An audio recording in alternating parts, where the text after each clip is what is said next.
Today's story from Turnip Pie and Other Stories by Rebecca Cummings is The Miracle.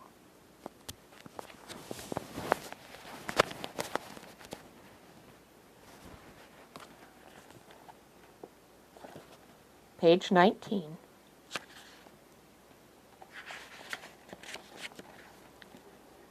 No, sorry, it's called Another Miracle.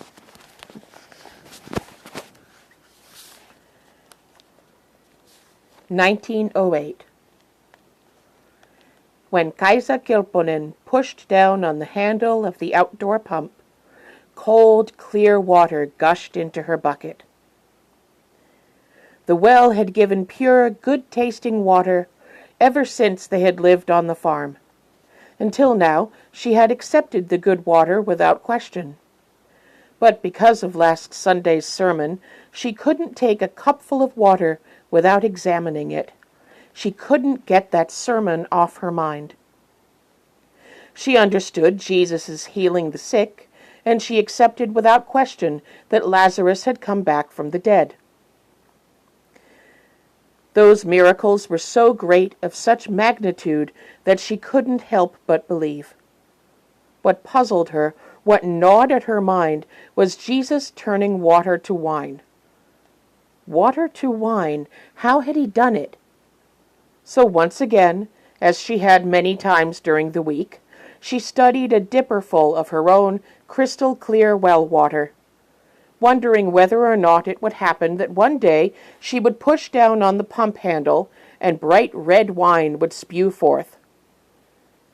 She'd have to talk to Mutti about it when he got home.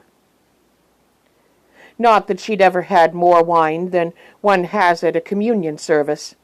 Her husband, Mutti, however, was another story. It was no secret that he liked his drink. Although some might have found reason to criticize, he was a hard worker and honest, a handsome man with fair hair, a lively golden mustache, and a ruddy coloring.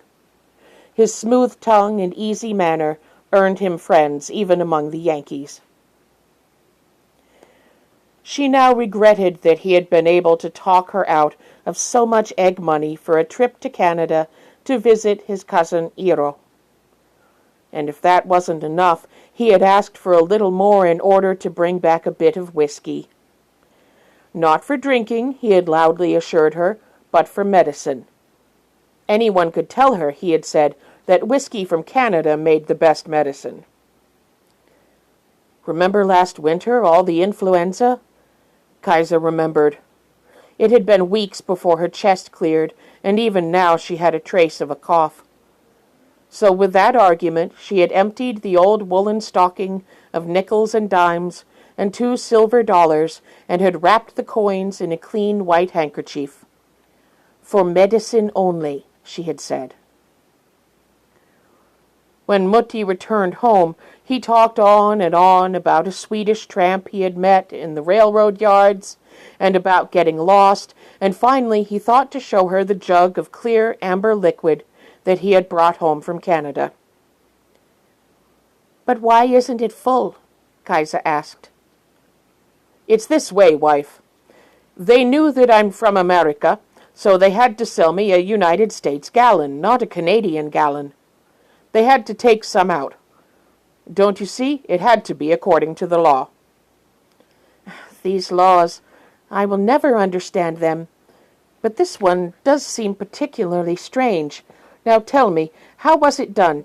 Did they just pour some out?" "That they did," Mutti insisted, with a sharp slap on his knee. "I guess we should divide what's here and put it down cellar to keep it safe." So with a nail he etched the halfway mark on the side of the jug, and then he halved it again, so that the fourths were marked. "You can easily see, wife. 2 quarters for you to keep as medicine, and 2 quarters for me, since I did the buying." Kaisa nodded.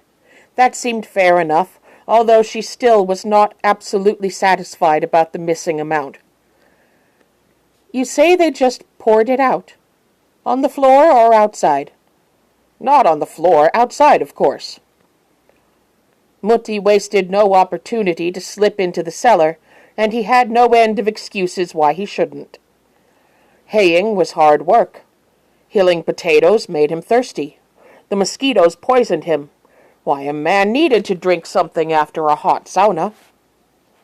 So, of course, it was no time at all before he reached the first quarter mark and was proceeding towards the halfway point. When the contents of the bottle met the second mark, Kaiser reminded him that whatever was left belonged to her to keep as medicine. They had made an agreement, and she would see that he lived up to it.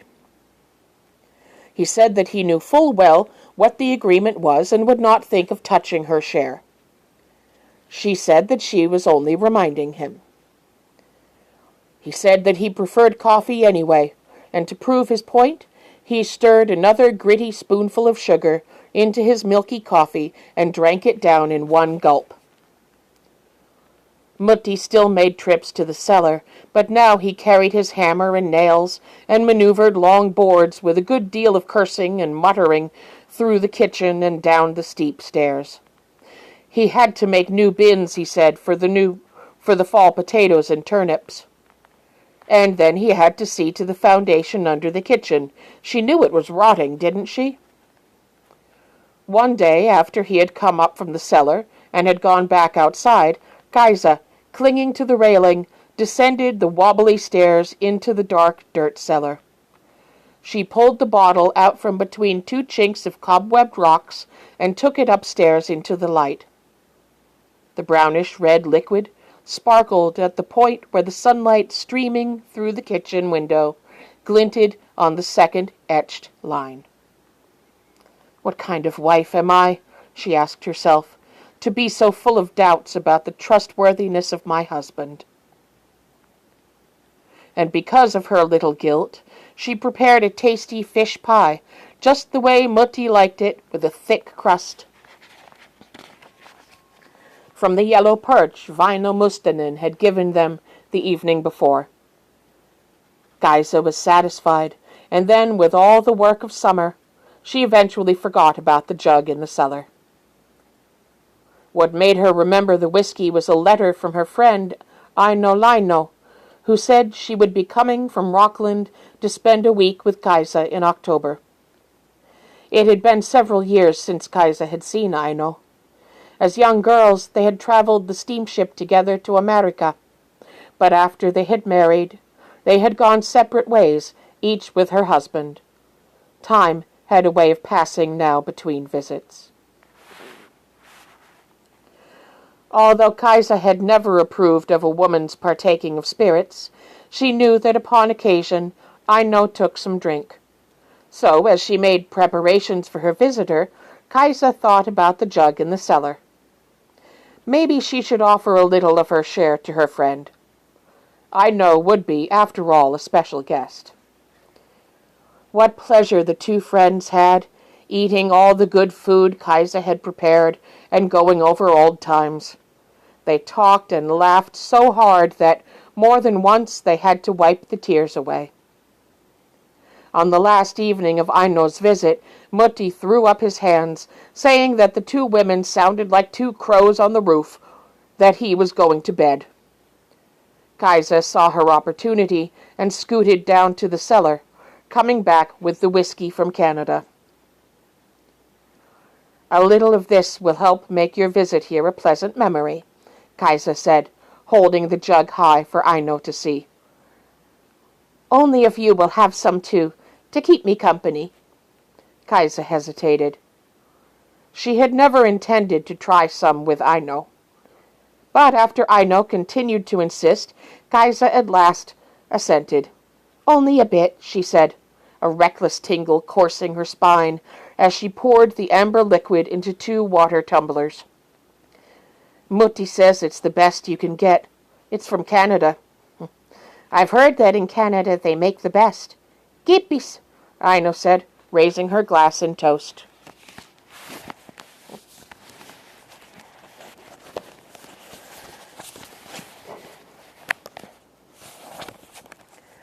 Kaiser watched expectantly as Ino drank.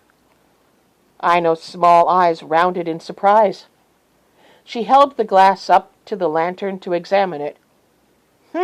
She said, sniffing at the glass and drinking again. Kaisa sipped warily, unsure whether this first drink would send her sprawling to the floor. She swallowed. It didn't taste at all as she had expected. She hadn't known that whiskey would taste so much like... Now, what did it taste like? Does this whiskey taste like... Ino asked. Coffee, Kaisa cried. It tastes like coffee. Is that how they make it in Canada? More? She offered. They sat at the kitchen table in the glow of the lantern light, telling again the stories they had told all week, laughing and crying and laughing some more. They emptied their glasses and filled them again. I should go to bed, Ino at last said with a huge yawn. So much traveling tomorrow. And I'm tired, too. Kaisa gripped the edge of the table to help herself up.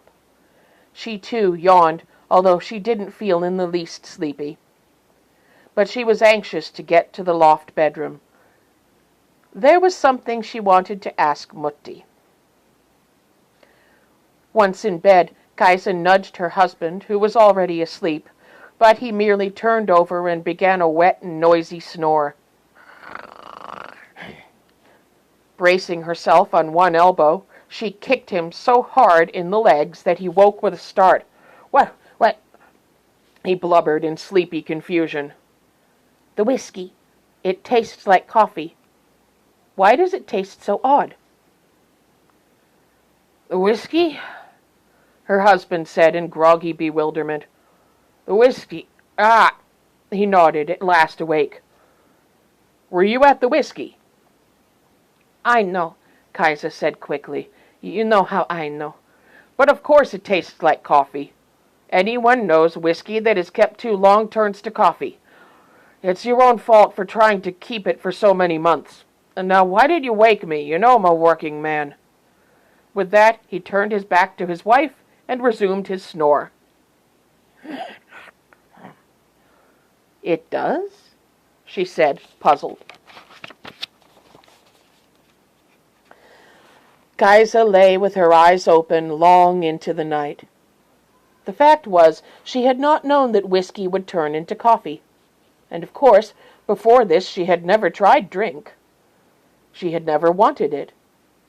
But now that she had been tempted, she stared at the vague dark shape that was Mutti's back. And then she understood. Of course, it was another miracle. The good Lord who looked over them all had transformed it into coffee. He had done it to keep her from developing a taste for whiskey. It was that simple. She reached over and lovingly touched her husband on the shoulder.